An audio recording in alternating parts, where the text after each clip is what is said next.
Welcome to our next Seder Tidbit.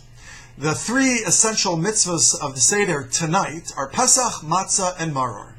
Rav Soloveitchik explains that in addition to fulfilling the mitzvah when we eat Pesach, Matzah, and Maror, Pesach in the form of the Afikoman, each one also has an inner dimension to it. So let's take each one. Pesach is meant to counter the following negative inclination that we might have now as free people. In Mitzrayim, we were poor, we had to share everything, and now that we are free people, able to pursue lives of material pleasures, we could say, it's enough. I want to focus on myself now. Be a little selfish. Says the Torah, eat the Karban Pesach. Because Karban Pesach has to be eaten bichavura, it has to be eaten with other people, shared with other people.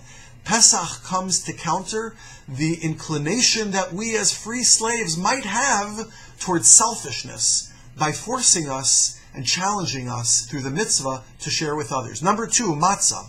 Matzah, we lived in poverty in Egypt. Lechem Oni reminds us of that poverty. Why?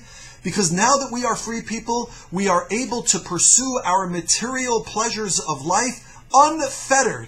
Says the Torah, while in an appropriate manner, that is certainly fine, but eat matzah to remind us that pursuing material delights and pursuing material pleasures is not the prime directive of life. Spiritual refinement, mitzvahs, Torah, and affinity, fidelity to Hashem, that's where it is. Matzah is meant to counter the potential inclination we would have towards forgetting spirituality and focusing on material wealth.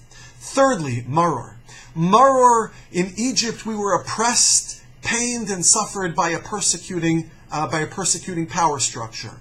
Maror says, when we eat the maror, to remember that. We want to forget it? No, remember it. Because now that we are free and independent and able to ourselves exert power over others and over society, we must be sensitive to that such that we do not in any way, shape, or form compromise ourselves and cause pain and suffering to those who are under our powerful sovereignty.